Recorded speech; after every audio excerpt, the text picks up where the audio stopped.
Tulai lava i le ava ma le whaaloalo. Whailau leo masui o le au mautofi o le Aso Sa Tama i lan tapuinga. Mātou te whaatalofa ma Faafetai i Eteuati le Paia ma le mamalu o le tātou Sauniga Lotu. Tainane fo i uso a Milo. O le whaatalofa whaapitoa nei tai au. Mamalu o Tama uma ma whanau Tama. La sa whaapitoa nei tātou te patia ai me alofa le atua e ala i o tātou Tama. Le melea o maia tātou Tupa'i i le atua.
Lo uanga ngai, ia e whamanu atu i le rii.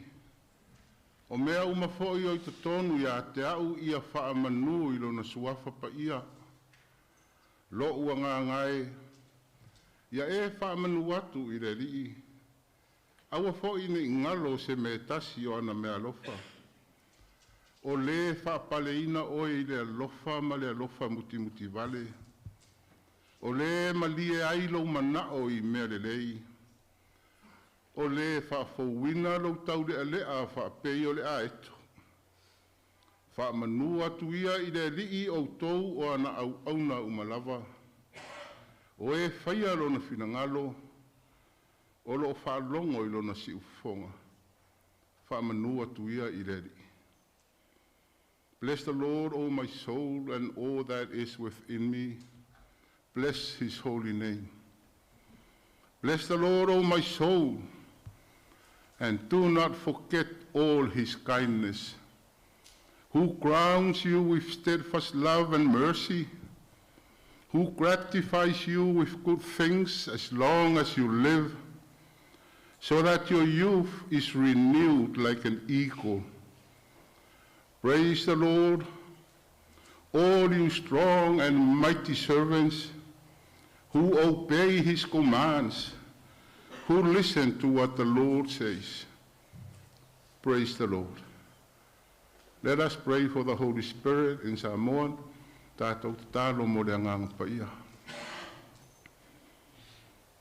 Ia whaamanuina pea. Laua fio le atua mamana le atua siri ese. O laua fio le na whaia i matou. O laua fio na e whaia Tama ma whanau Tama. O laua fio na e whaapale i latou. Wa aelo nuu malau kare sia. Se ia o mātou vi ia laua fio. Ona o lau mea lofa e ala i lo latou soifua. Mātou tatalo le rie. E alofa e fio mai e te whaapaia ma whaamana le nei tapua inga. Ina ia na nea lava lovi inga e whaavau. Mātou tatalo e ala ia Jesu Keriso lo mātou wali I ma lo mātou whaola. Amene. Tātou vi ile atua vi inga e fitus futasi pesi.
e mana tua pea ma le alofa.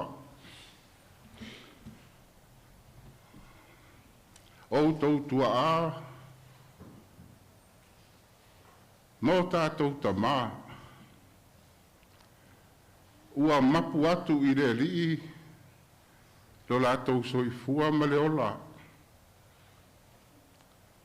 We remember with love all our forefathers and fathers who have gone to heaven with Jesus Christ. O tautua ama Tama, sa o lātou taitai mai le ngā ruenga Teili City, o e sa ele lea o lātou ao, i le atina enga o le kālesia ma le ainga lotu. E mana tua fo'i ma le alofa, ta mā uma sa mafuta ma tina, e le ngalo i lātou. E mana tua fo'i na i o tātou ta mā ua le mawhai ona o le malosi, ona tātou whātasi le tāpua inga, a oro tāpua i mai maota malawa. Ai mana tua ai fo'i ma le nganga Faafetai ta mā uma o lo alala mai, ma e o lo alala atu. O la Paulo, e le mawhaia le oti po o le ola, o na whaatea e se inga mai i tātou, i le alofa o le atua wai a ke riso Yesu lo tātou wali. Paul wrote, I am convinced that neither death nor life can separate us from the love of God that is in Christ Jesus our Lord. This is a moment of silence as we remember, as we reconnect with our fathers, husbands, forefathers, uncles, and great-grandparents. Those who can be upstanding, please, tula'i mai. Tātou tutula'i, e mwhaion tutula'i mo se minute.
Tātou Tatalo, lea li ie, o le whaaloalo lo wainga lotu i la lātou tūlai le nei tai au, o le anganga o le whaamanu, ma le loto o le Faafetai tele. Ona o nai o lātou tua a, ma nai o mātou mātua Tama, o e na tele lo lātou sao, i le whaafai lele inga o lo lātou so i fua i tonu a inga, i maafutanga whaaleuru ngā lii, ma le tausinga o whanau. Tele lo atou sao le atina enga o lautala le lei te tonu o le EFKAS Sa te di siti. Mai se lava i lau au fai ngā luenga te tofi. Na o latou wa asa mafta i mai lau ngā luenga. A ua tāpua i mai langi le nei tai au. Mātou te mana tua pea i latou ma le nganga Faafetai. Ono o mea sili e te Faitau e te tala i nai le avanoa. E wai le mawhai e le oti po le ola. Ona wha ngalo le mawhtanga e mana tua pea ma le lofa. Wha manuia ia i latou lo mātou atua. Wha manuia na i o mātou ta māu o le mwhai ono mātou ta puai ono le malosi le ato toa. Ia e wha manuia foi. Ta mā uma o le atu nuu ia sa mona lua, ai maise fo'i o Amerika nei. Whapaduia mai la o fio i lo latou soifua. Ia tele ai pea lo vi inga e whapapau. Mātou tatalo e ala ia Iesu ke liso lo mātou ali i ma lo mātou whaola. Amene. Faafetai ala lailalo. O le Faitauina Tupa'i. O le a ina i tātou e le rionga ti akono le whailau Tusi a le kālesia e a Muaiao Tagaloa.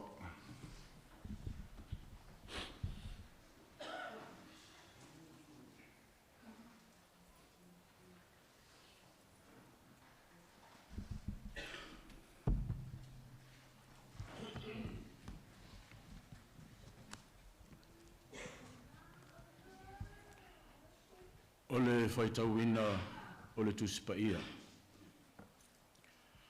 Tusi Faitau o le nei tai au, e mai le whengainga tuai. Tusi e Iona e lona mata upu e wha, lona whai upu mua mua, e whaangata mai le whai upu e se furu maletasi. Our scripture reading for this morning is from the Old Testament, Jonah in verse 4, chapter 4, verse 1 to verse 11.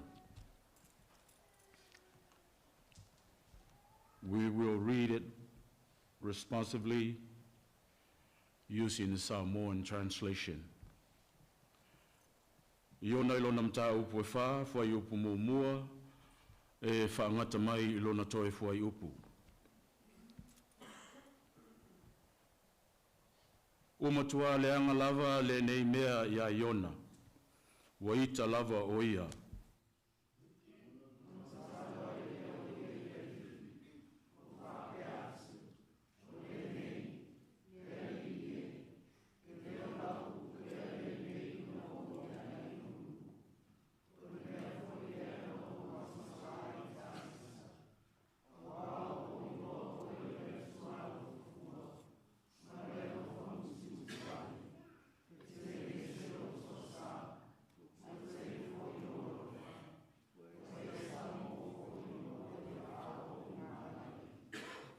Ole nei, le ali ie, o te ai o iatu ia te oe, ia e av ese lo wola. Awa ele lei ona o woti, ai leanga ona o wola.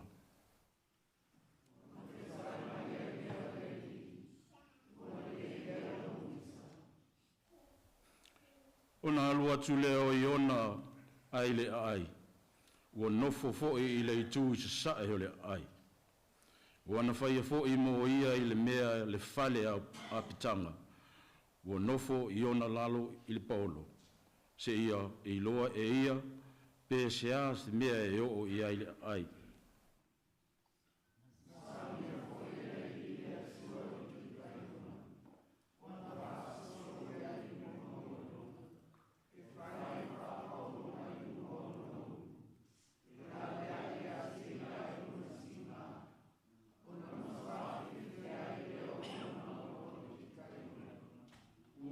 Malama e le tai au, ona saunia lea e le atua o le anufe. ua atia fo'i le anufe o le kika Iona. Ona mango ai lea.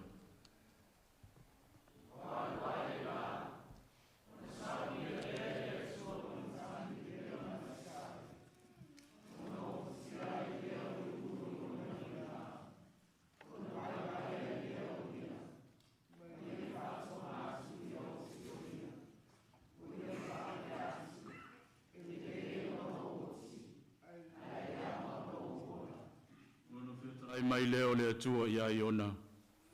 Ile lei e alo wita ona o kika Iona. Ona whai atu leo o ia, o te ita te le lava. E o lava i le oti.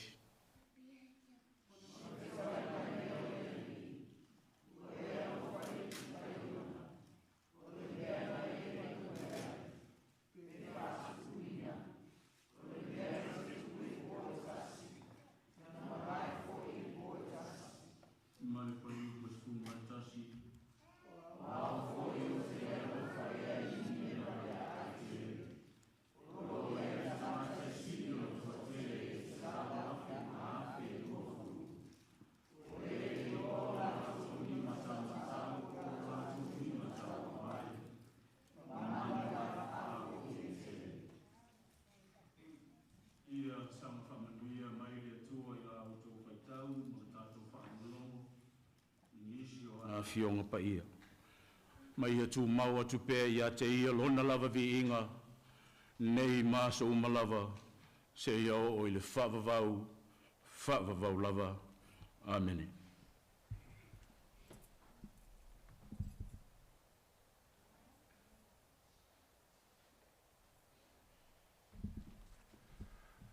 O le aso ai mat pese se lau ono sfufa. A mai ai pese se lau ono sfufa, ona so le mātātou tālusanga.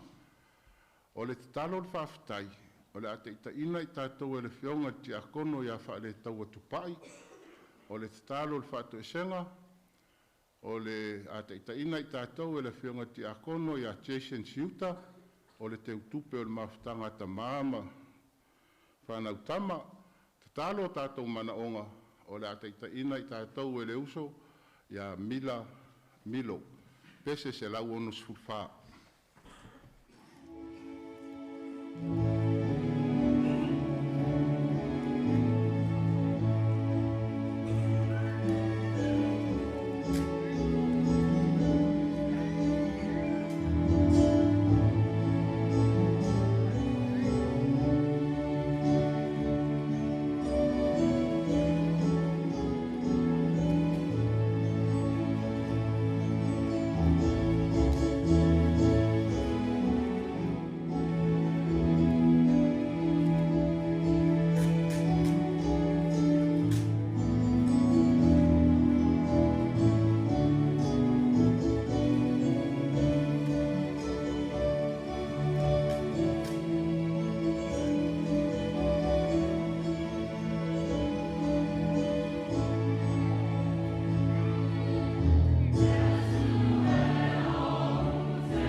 To wifon whamaulalo e luma le atua talo. Le atua whafonga talo e. Si lalo whamaiao whafonga e le whonga lau whanau nei tuaso. E vivi I whaiae o mato wanganga I ate oe le atua tama, le atua le alo, le atua le anganga sa. Awa oe lavo le atua o tangata umo le nei laulangi. Awa oe le atua le alofa fua ma le alofa muti vale. E tele ngese lo tosa, alo alofa o lo fa peo na fa mua pe lau fa nau fa tutua I le nei lalulangi. Oe le atua mai le amatanga o na nafi o le aso, e o lava I le whavavau. Oe le atua le alefa ma le omeka, o le mua ma muli le soifua ma le ola whātua o lau whanau. E vivi whaiae ai o matawanganga I nei tai a whau. Ma le nei aso matango fia ua whapeana e whamalamalamaina ua ai ai o mata. Ma la ngona I whina ngalo ma loto lau whanau whātua loa lofa ma loa le lei. Wa sura ina ai le ola ma le malos, wa matou maua. I ia, loa lofa, ma loa le lei le atua tama. Faafetai lo matou tama, a wale na wa yaso, ma le pouli uli ua mawaya. Sa whapena, Faatau to di ai o matou tangata, ma lau whanau, na uwhitia le pongi uli, po le pongi sao le po mawaya. Sa mātou le iloa manatua loa fio le taimi sa whai e le malo longa. Ai peita iane lo mātou tama.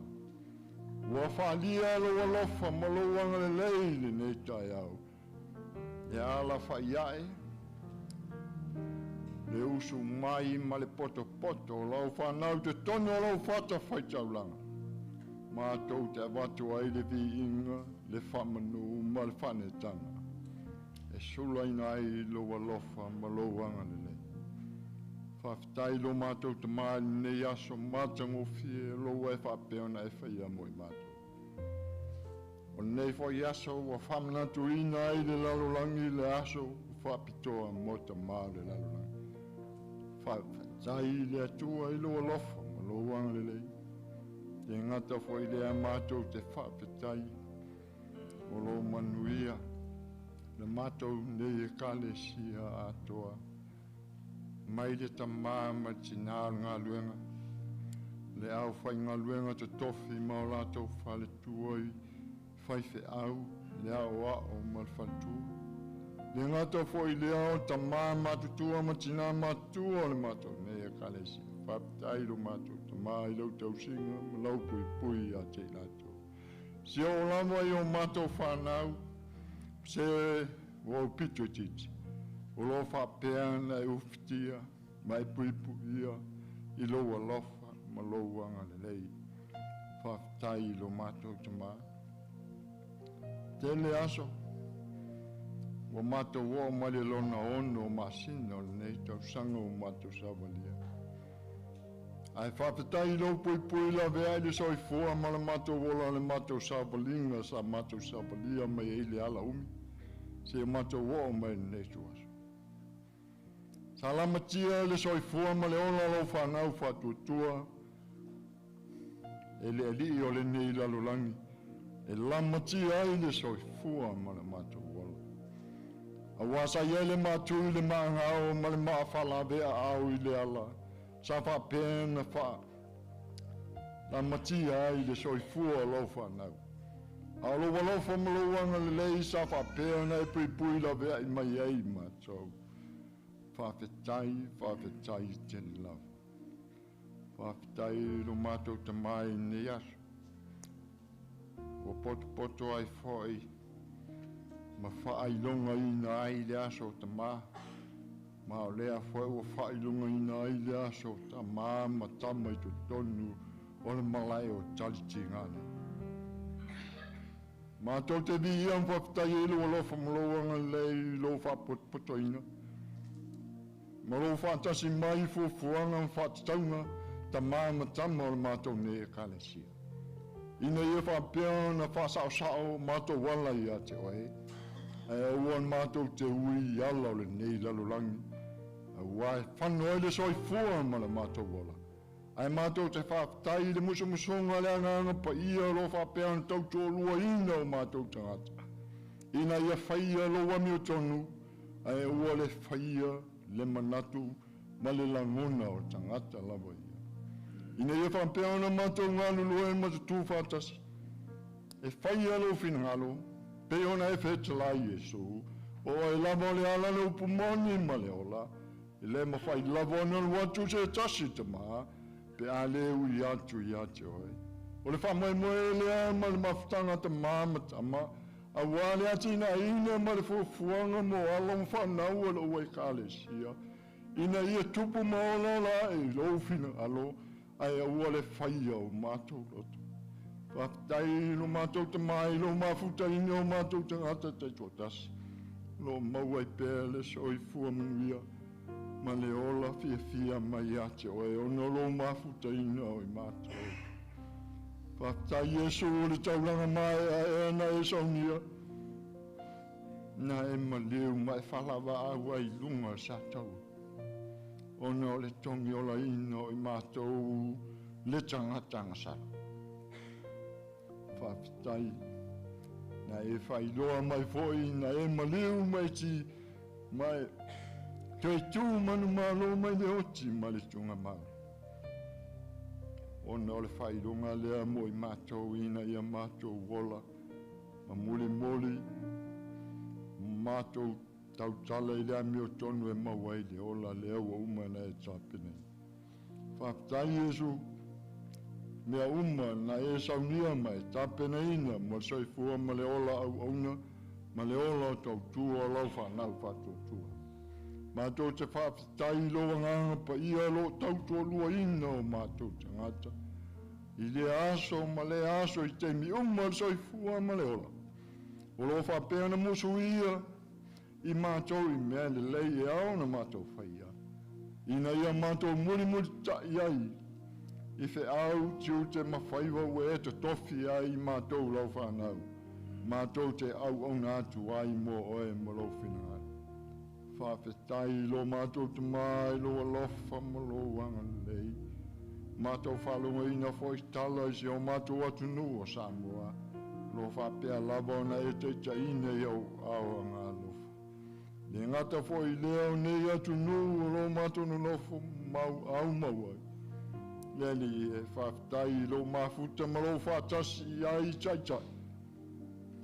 Ono lo solonga le lei mea uma pe a whai e whatutua I ate oe. E aua le whai ale poto ma le ata mai o le tangata lava ia. Aua le poto I lalo nei, o le vale lea lava le luma I lau silafanga. Ai pe tai le ustai ma le whalonga le musumunga le anga. E mau ai manatu mawau whaunga le lei. E ati na e ai mea le lei e vi ai oe le tuatama. Ma le atua le alo, ma le atua le angangsa. Ia tu mau atu pēi au luma, le vi inga le whamanu ma le whanetanga e sula ina I loa lofa ma loanga lei. Nei maso ma lava e o le whawawau.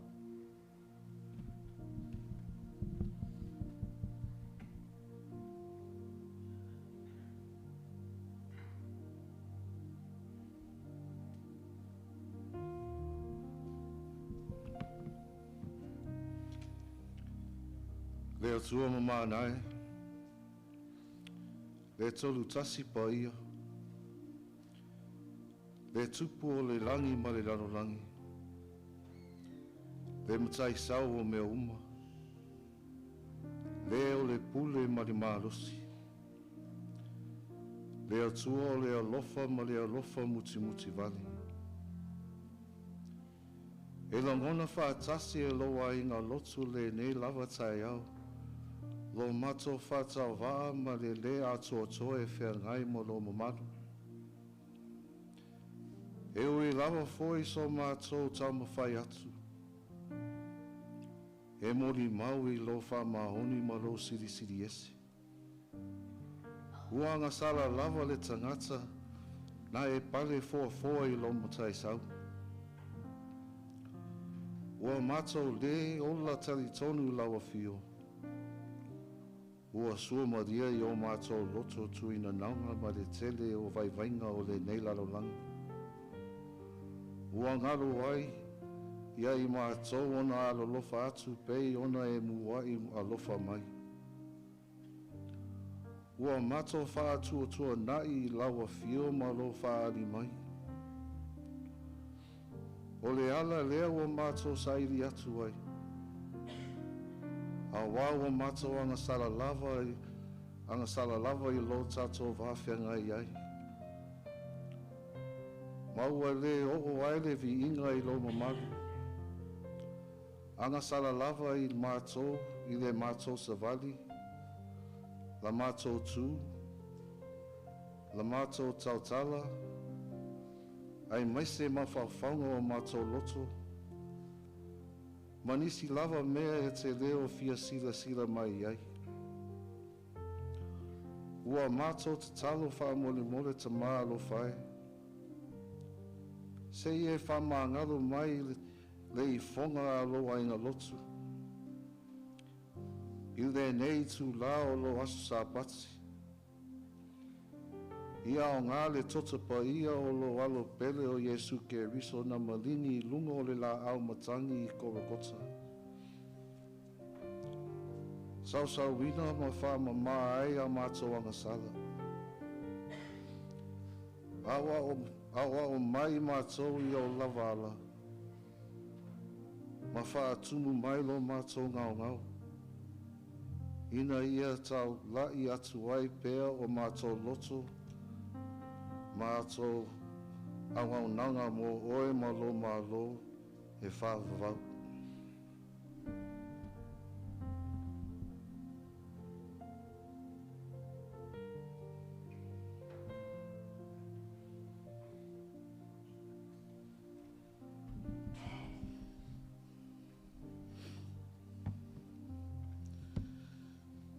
Le atua tolu tasi Paia e. Le naua e whaafafonga I le taulanga Faafetai. Ato ai ma le Faatoesega I la ua fiolo mātou atua e tolu tasi. Aua mātou whaatonga mamate I la ua fio I le neitu lao le tae au. Ina se io mātou whaatangisia lo no fua li I o le alo fatu noa la vaia. Awa ua mātou mauti noa matali tonu. E whaingo fie I la ua fio na te pena mea umba mo I mātou. Pea mātou wala au I la ua fio e ala I le Tatalo. Le ali ielo mātou matai sili. E leo toi po ma le lau sikafanga Paia le nei aso wa e tofa ina mo I mātou tama uma o le lalolanga. Le ala lea ua mātou o ifo ai I la ua fio I le nei tai au I le nganga mau lalo. Awa o lava fonga na mau ai I mātou le mana vaola I le lalolanga. A vea ai I mātou maulu mataitai I tono a inga nu uma I ka lesia. Ai pangalawa lea lo mātou matai. Ua vai I mātou. A vea lea maala ua mātou le tausi ma wha pele ai mea sa e fofoina mo I mātou talu le amatanga. A ua mātou wala au I la ua fio I le Tatalo. Se I toe sa ili atu I la ua fio se tai au fou. Ma toe ti mata le upenga au wase lumanai manuia mo a tai au. Tu atu I la ua fio si o mātou lotu. Whamanuia ma whaapaia la ua fio le soifua tāpuai I la ua fio. Whaatuputeleina pēa le mana o la ua fio le fia e oli ma vivi I lo suafa paia I aso uma I le au noa. Le ali I elo mātou Tama. Whamanuia la ua fio na I o mātou mātua whaaleanganga ma le nofo alo. Whaapaia e la ua fio le soifua o foina e tā lai lo finangalo inu ese. Ina ia lava tāpena I mātou e tali mālo I la ua fio ma whaia lo finangalo. Whamanuia I au au na tofi. Sunga I Faafetai ma Faaletua. A wao ma Faaletua. A fionga I ti a kono ma o lātou Faaletua. Whaau pena ina pēa ele mana o la ua fio I au pengo le taua e pui ai lau tāla le lei.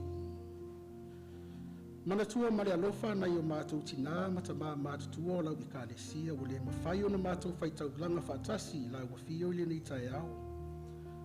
Tatalo I la ua fio se e tausi ma whaapelepele le soifua ma le ola. Maua pēa ni Aso se tele la tau te moli mawina ai lo alofa ma lo wanga le lei. Whamanuia la ua fio I lau e kālesia nei Iona tūlanga whaalupe. Le lau a fono tainane vaenga ese Iona tūlanga tofi. Whapaia la ua fio le ngaruenga Faitau lo ngafa mai la tau. Ia maua pēa lo na sai ma le lotu tele e tautua ai lau e kālesia. Whamanuia la ua fio ina ia mātou whanau. Tausi la ua fio I le ola tupuai. Musu ina pēa la ua fio I la tau I le ola usitai. Ma matau I la ua fio. Au wao le amatanga lea o le boto. Whamanuia la ua fio I le mālosi o le nuu. Tupulanga talavou. Whapea na iunu ngari. O tau wasa I le pō ma le au. Au wase sa ilinga manuia mo a inga ma I kālesia. Fua I le mālosi I le tino. Au wale whawhia ngai ai mwhia au mga ruenga o tiu te tau awe o tangata lava ia I le aso ma le aso. O nisi fo I le nei e kālesia o lo whātou tolia mo ngase potua I ainga. Pa iane pa ifo au e whamalolo ma wapea ni Aso se tele au nai I la ua fio e whaavavau. Manatua fo ina I mātou ainga o lo au mau I so se vai panoa o le nei larolangi. Ia whapena no o ti ai lo alofa ma lo wanga le lei. Vai lua tutusa so mātou manuia mai la ua fio. Le ali ielo mātou Tama. Whamanuia ma whaapaia la ua fio I ele o lo whawhailele nai le tāla le lei. Whamanuia I taitai mauna pūlenga. Ina ia tupu maola le tāla le lei ia Iesu Keriso lo mātou li I whaola. Talo I la ua fio. Wa fo ini mea wa sila fia maua iso mātou manuia. Alofa lo mātou atua ma I e fo I mai e tusa o au mea alofa fo I fua. Sau se taimi au mātou whalongolongo I a fionga pa ia. Whamanuia I leo le a fola lau tāla I lei. E au ina mai le mana o la ua fio tai tolo ina I mātou. Ina ia maua I mātou le fia au tā ua le nei aso. Matu mau pea I a te mātou I whaavau. Faavau lava. Amen.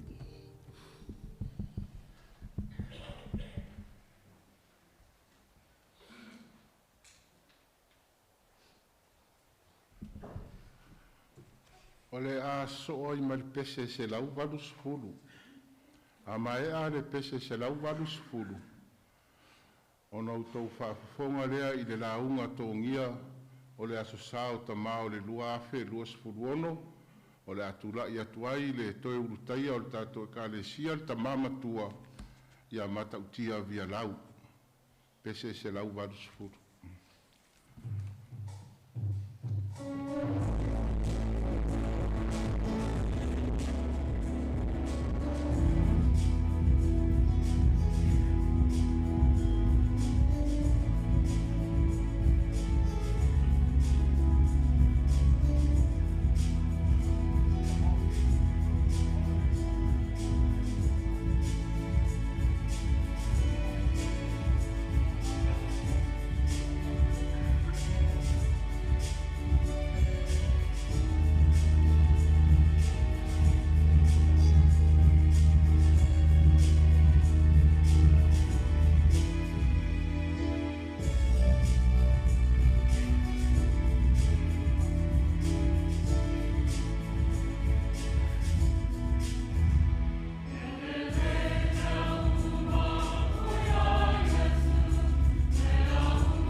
le aku le ngā whaakai. Sunga le whaafengai ngā musi fo i ore ngai wala au. Ule o koe ringi ko inga i o koruma ngai a sa whaapikoa mo ka maa omo le lalulang. Ana se i kampai aku singa la unga pe whikau i maleasa. O le la unga i le suafa ma malu o le tuat ma le alo ma le ngā Paia. Amen. Ua maua le matua le la unga i le tusi al perfetta o Iona. Ta upo e wha e o ilona whai upo e wha. Pe Iona o maia le tusi Faitau aso whaafonga maia o le a oto e Faitau ina atu. Ona whetarai mai ai lea o leli, uare le ero wita. O le manatu ao au maia e le tusi Faitau aso. Papea, ngalueina lea, a le a le mea te tau o ngalueina. O le perfetta le nei o Iona, sta ngata lava fia poto. Sta ngata le whaalongo, to e leo sta. Na whetara i eire atua e alu ni newa e tāla i eire tāla le. Ai musu, wa sola i tā sesa. Peitai, e whiwa sola, ana to e maia lava e le atua ave ni newa. O le mea maari e, nari leu ma whaola inga tangata umbo ni newa i le ngā luenga ale Tama fia poto lea o Iona. Ioe, e uwi lava ina whainga tā Iona, ai na whai lava o sta. Ai ole whaalawe lawe o Iona, e ngā lua lava ini newa, ai o loo ita lava lona loto i le atua. Ono ole le Manao Iona, e whaola ina tangata ni newa, ai o tangata leanga ma le angsala. Tangata pau.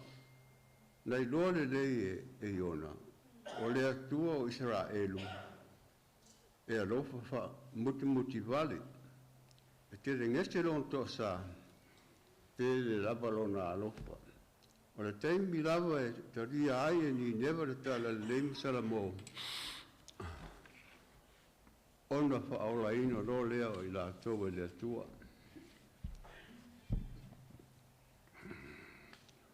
Peitai, e le o le mea na o le loto. O le mea le na o le loto Iona. E mana o Iona, i a wha umatia ni newa i le wha masinonga a mio tonu le atua. Se i wa aita tau i le mea e lo ai le ita o Iona. Pai mai le upo Iona i le li. Ave esera uora.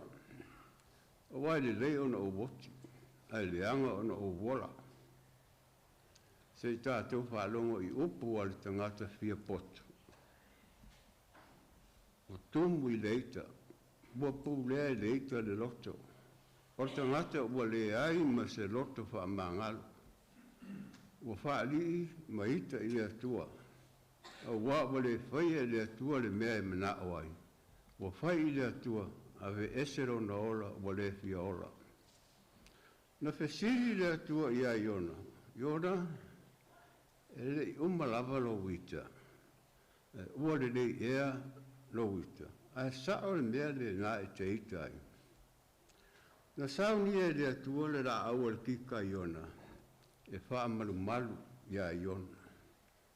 Sa matua fia Iona i le paolo le kika Iona. Ai mala mae le tae au. Ua toe pē le kika Iona. Ua ati e le anupe. Masalo o se anupe whawhini.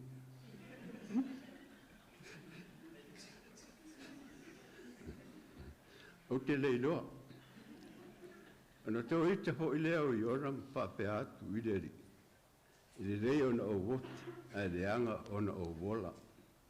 Petalai atu le atua i a Iona. Oi e te ita ina o wapē le kika Iona. Ua e alofa i le kika Iona, o le mea e te le inga nuina, e te le whatu puina fo.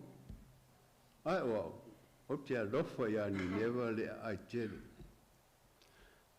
Le kare si ai, o le whiamu o tātou, o le ita.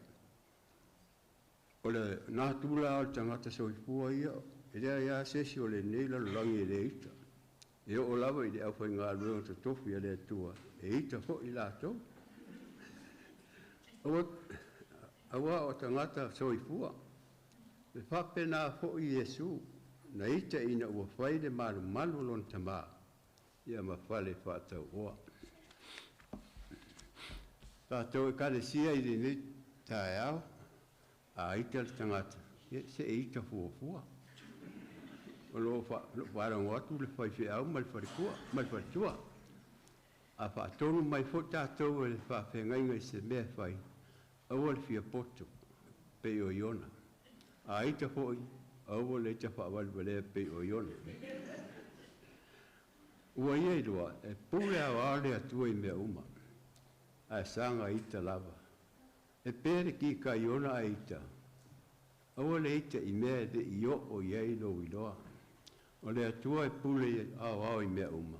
O le atua a rofa. Po a mea tupu yu tātou wola. Aua le fia poto ma sa i le atua. Ai whaalonga mau sta i rona fina ngalo. A e maua le lote maulalo ma le anga ma le rofa. Whai te alo wita. Tātou te mā. O le asa whaapitoa le nei mō tātou. Aua te ita pe a le maua sau mea ropa i le nei Aso Sa. A ita, aua le ita i le atua. Aua le whai. A e ita, aua le ule whai i le atua. E ave ese no wora ua e le fiola. O ia ave ese a wai la avai lo matua makamiki. A eita, sautai au le pinku. Pate ai lo wita. Tamo whai inga luaina lo wita, ina ia maua le loto maulalo, ma le fine mu mai le atua. Tamo whai inga luaina lo wita, ina ia mwhai ona e pulea lo loto. Pai mai le tusi, e siri lea na te pulea lo loto, na i lo le toa na te a e le olo. Ia, le wha moe de di, na o Yesu wha fōwi na ai o tātou o langa. Tō te loa, na alo na ita Iona, ono o le maalosi o lona manatu wha pito i ate i alava. Manatu ifo Iona, o ia sao, a e se le atua. E manao Iona, na o Yesu e alofa ma i ai le atua. E le manao Iona, e alofa le atua i tangata, leanga, ma le angsala pe o ni neva. Ia le ausoe, aro ese mai manatu whaapito, e le o se mere rei, a ia e alofa, so se tangata, o le alofa, o le fafo.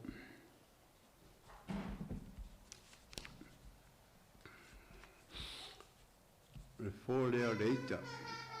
Awane i ngoto le la, o e ita i lo uso.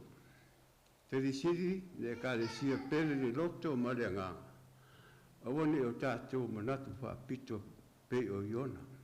O le a lava le mea fina ngalo ai le atua mo tātou. Ia tātou whaalongo mo sta. Awane ita pe a whaingutare le wala au.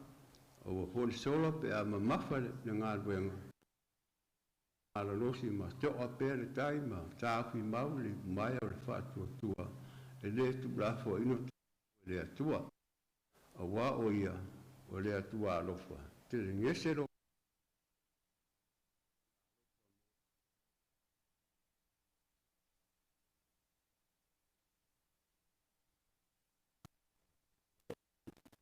Te ita ungiloa. O lona winga, wau noa oe ma le atua. Ia whamanuia lea tua i o tātou mātua whalenga. Manuia tātou ekalesia. Manuia fo i uso o asi o tātou whaita po ina whaatasi le nei tae au. Ia ai siri ona manuia a tātou whanau. Ai ola mamalosi ta mā umo i le alofa maleanga le lei o le atua. Ia manuia la sao ta mā soipua.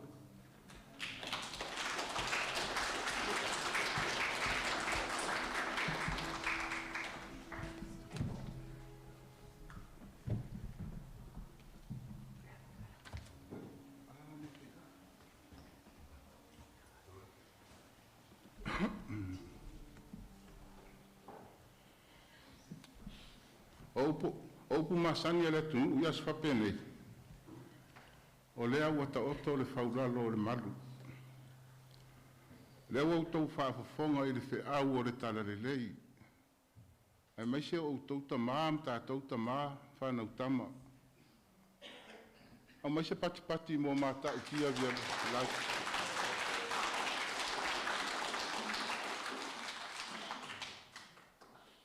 E le toi eise la unga. Tau aona o to e whaopopo atu, sa o le lei matau. Aua leita. Tina, mothers, daughters, sons, the Lord says, is your anchor over? With your dad? Should be over. Wa uma foi lo wita ina wala unga Vialau. Tama umaia lo wita. Just a little bit in English for the young ones. According to Matau, our preacher this morning, the theme is work it out. Work it out. This is the IPRA theme for today. And it's based on Jonah chapter 4, verse 4, which I paraphrase. The Lord says to Jonah, is your anger over? Because Jonah was angry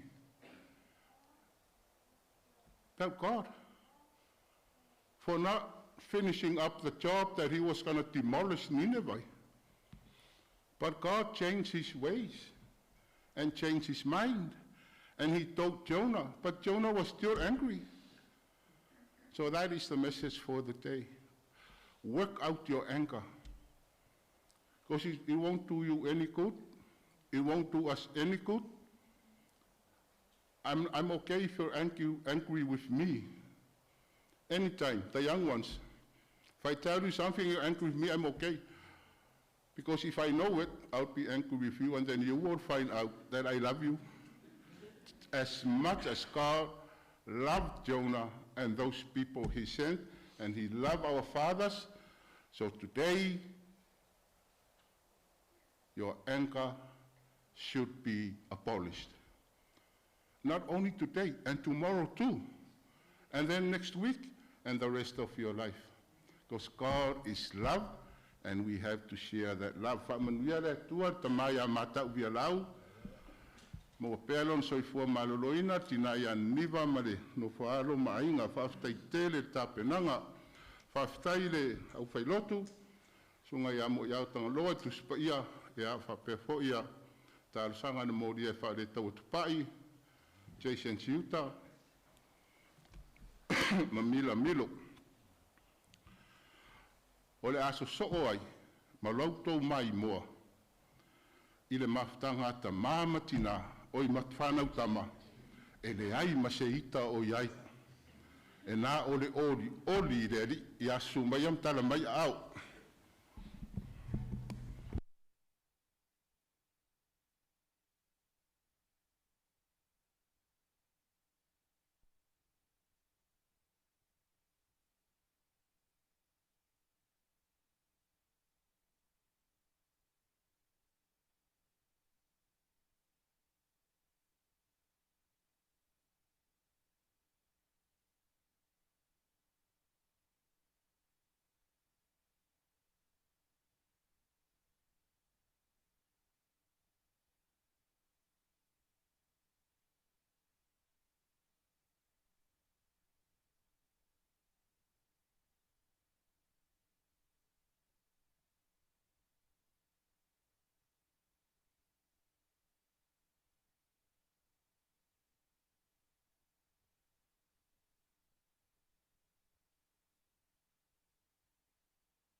finga marufoanga mo tātou tamai nei o sa Lotu wa no nei.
sing.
Faafetai mo me uma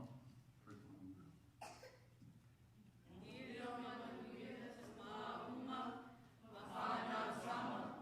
God bless you, fathers. We love you. Soe fua.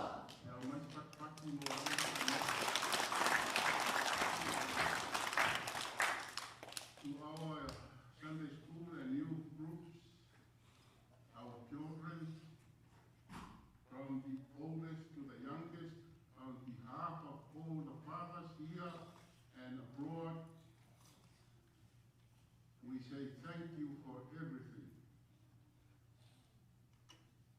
We appreciate them all, and we wish that you will maintain that attitude of gratitude